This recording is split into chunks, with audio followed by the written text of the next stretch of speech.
Let's hop out to the River Islands guest line because 3:15 on Wednesdays, this is our jam, man. This is our jam. We love this. Hanging out, spending some time with the senior producer of NFL Films, the absolute guru of the NFL film, and that is none other than Greg Cosell. Hey, Greg, what's cooking today?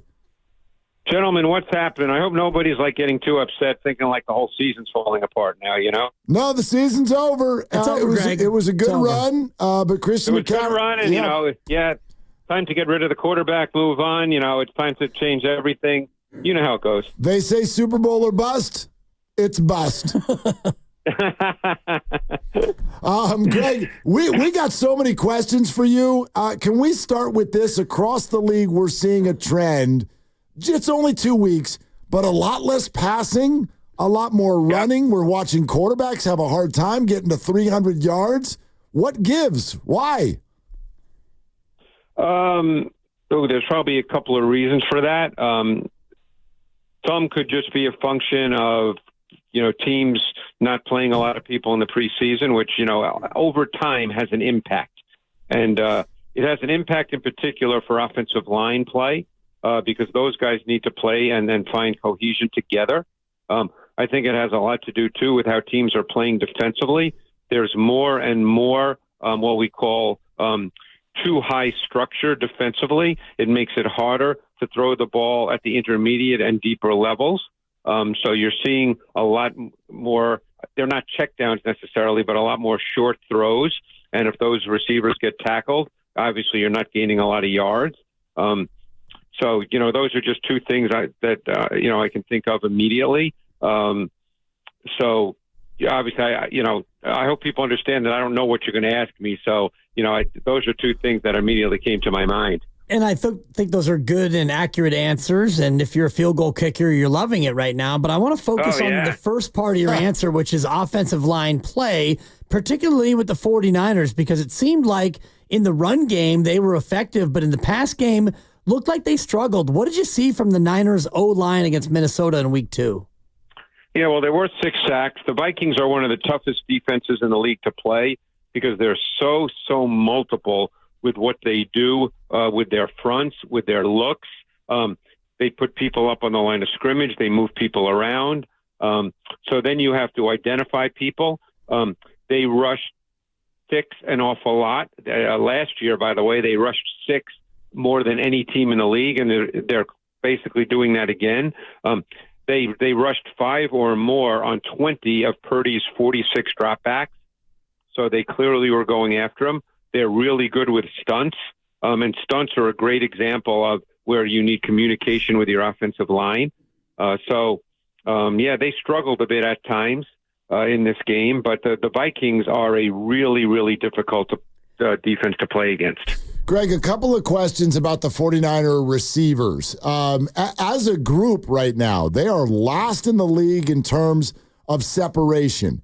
Is that A to B? Does that just mean Niner receivers are not running great routes and getting open? Could there be other reasons for that? What say you? I don't know what that means, to be honest with you, because, I have to watch the tape to see this kind of stuff. Those kinds of stats don't mean a lot to me because I don't know who's doing that, guys. I'm just being honest with you. It's just like when I see stats, quarterback being pressure throws. Well, I have to see what they mean by pressure. I don't know what they mean. So I don't know what the definition of separation is. Well, can I ask it this way? Do you see that the Niner receivers are doing a good job of getting open? Well, I know this, that the Vikings played more zone than man, so I don't know what the definition of separation means against zone coverage. Got it. So I would say that you have to understand one thing. Purdy completed 28 of 36.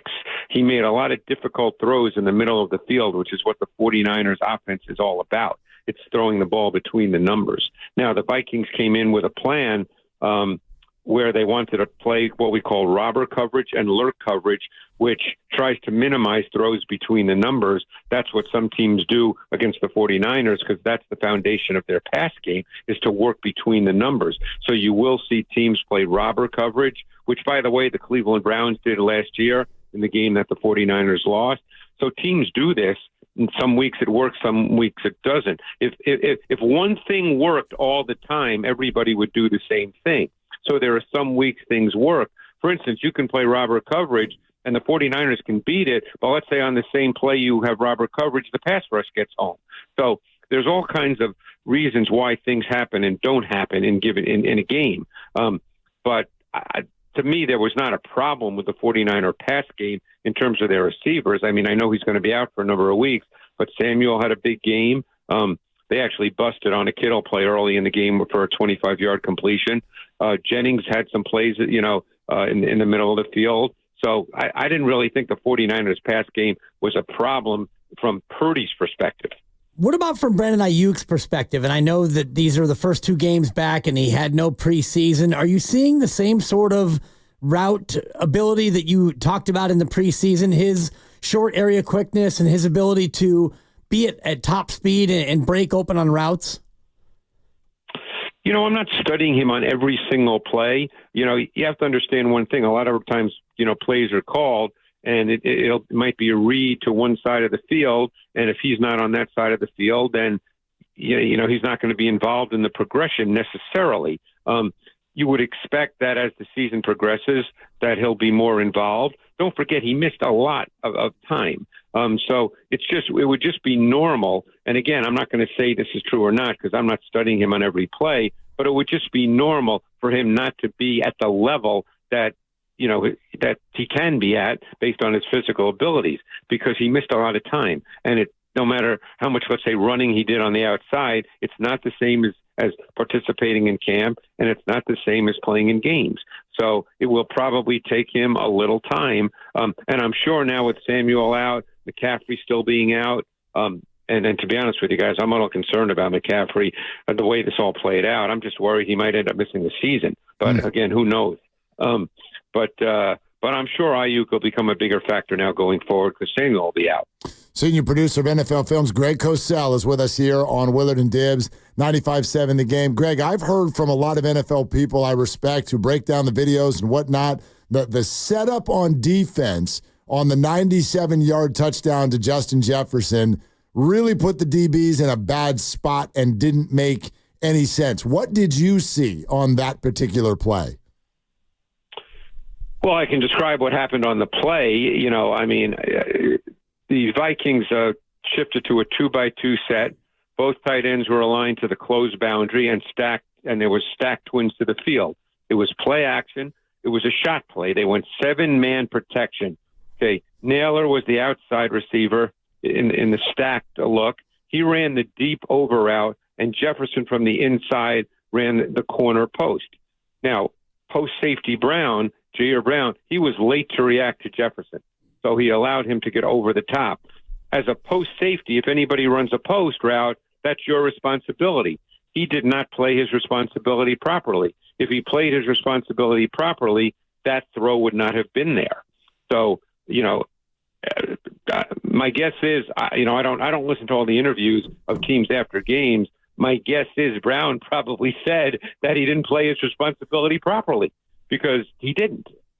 Yeah, and as a result, Jefferson got deep and got over the top and was able to score from 97 yards out. Look, it's pretty simple. If you're playing a coverage, which was essentially cover 3, and so in cover 3 you have a deep middle safety.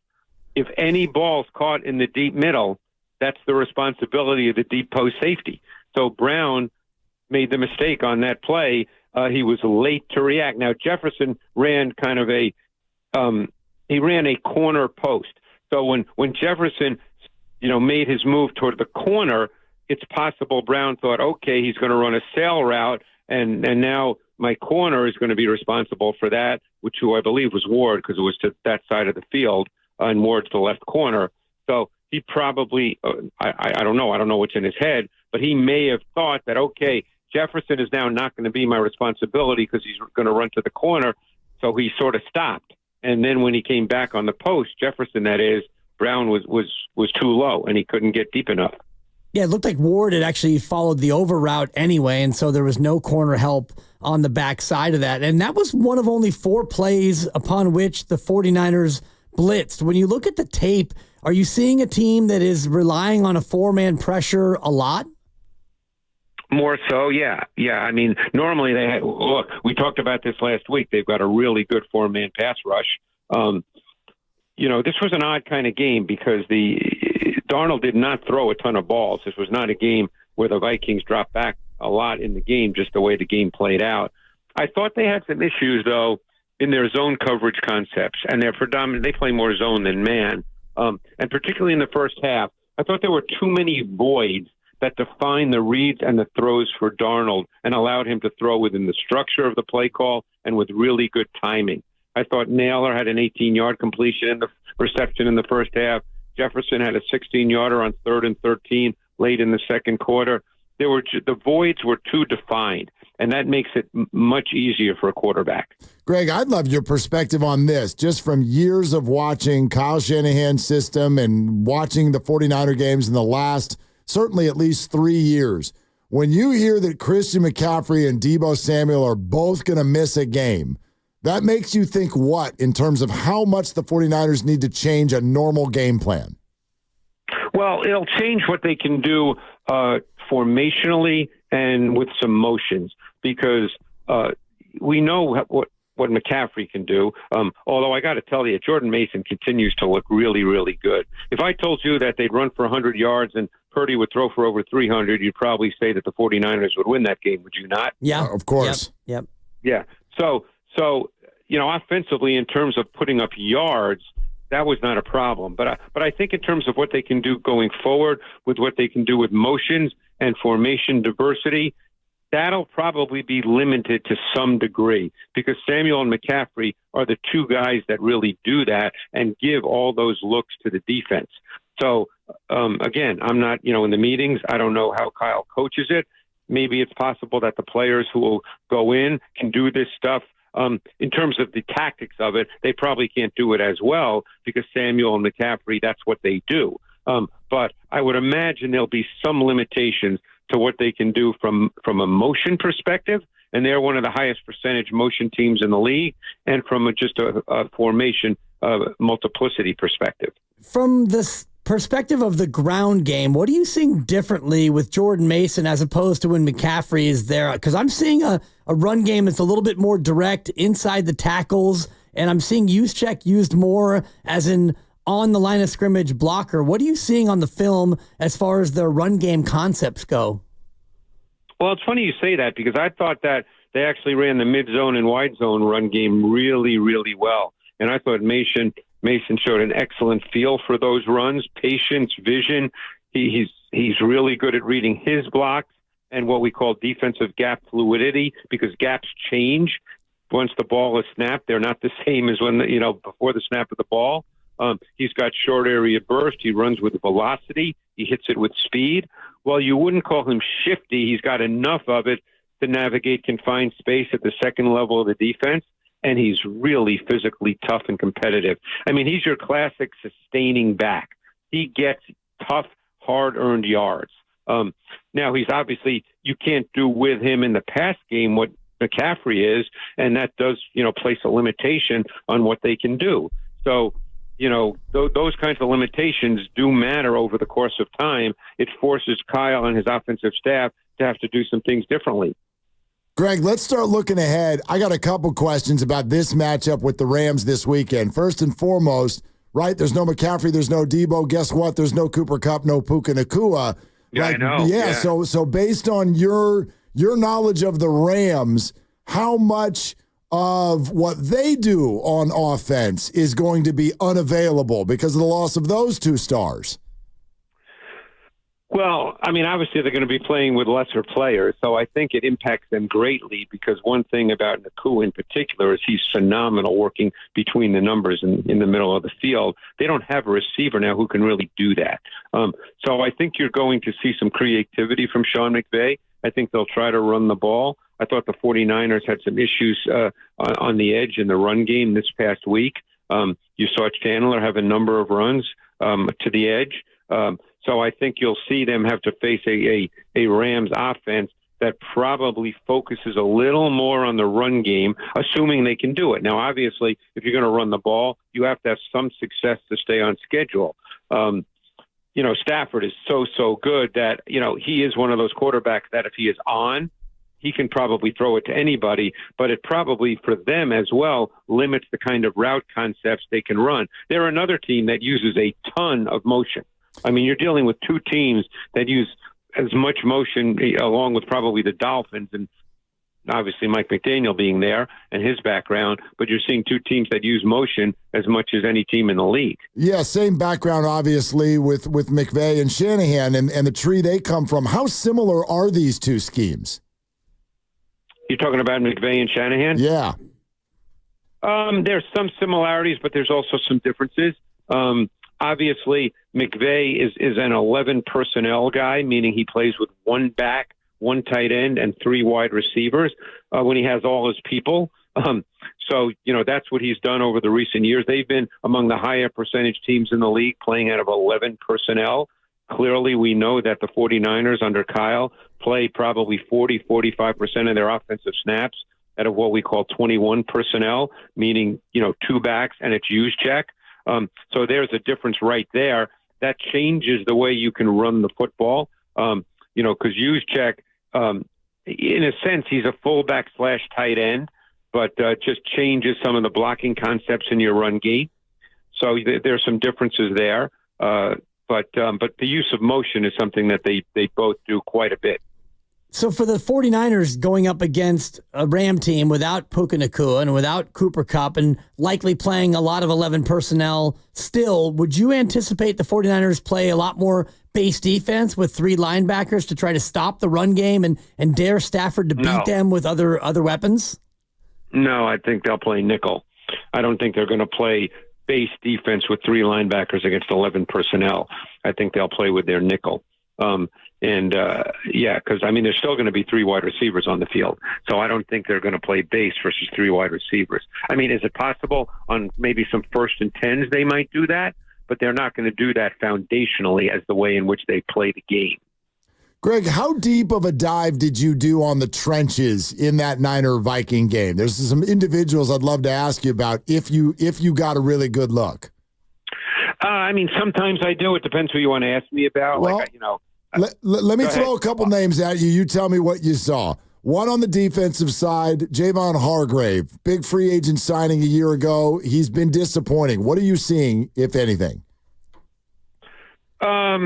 I think Hargrave is a better pass rusher than he is a run defender overall. I think as a pass rusher, he's very powerful and he's really good driving, interior O-lineman back into the pocket. But I think that's his game more than being a run defender. I didn't study him specifically in this game, but that's who he is as a player. And then on the other side of the ball, there's some videos starting to circulate today that are not too kind to Niners center Jake Brendel. Whatever of the 6 sacks and the breakdowns there, what did you see up the middle?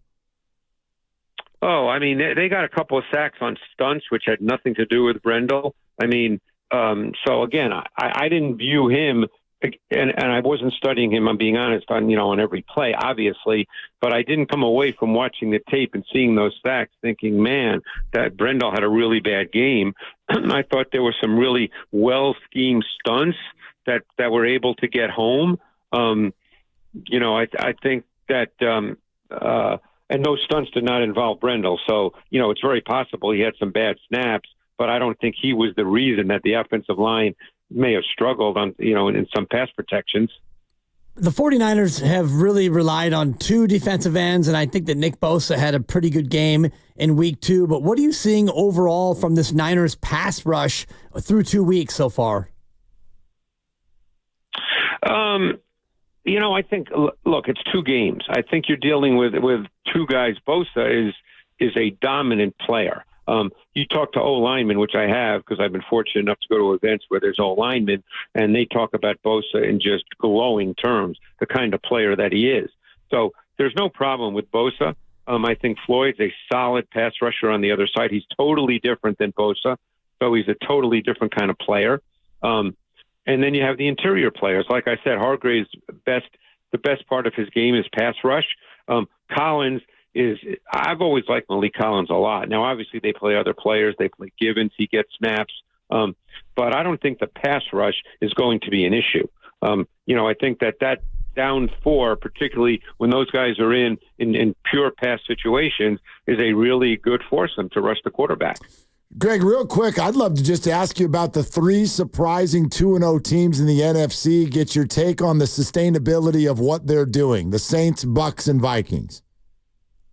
Well, the Saints, I have found, and I've seen both of their games, both sides of the ball on tape. I think the Saints have really looked good through 2 games. Again, as you said, short sample size, but 2 things that are probably overlooked about the Saints, because everybody will want to talk about Derek Carr and all, that's everybody wants to talk about the quarterback. I think their O-line through 2 games has been phenomenal. Athletic, physical, really strong points. See, there's a perfect example where when you watch tape, it jumps out. Like, I'm not saying, I better watch the O-line, but it jumps out when you watch their tape. And the other thing is I think they have a really, really good defense. And Dennis Allen, when you talk to offensive coaches in the league, they will tell you that he is very difficult to play against. And they've got really good players at all 3 levels of their defense. And he does a lot of things. There's a lot of versatility with use of personnel and with tactics. So I've been really, really impressed with the Saints through 2 weeks. Greg, we're always really, really impressed with your visits, man. Thank you so much for coming on as always. Thanks, guys. Really appreciate it.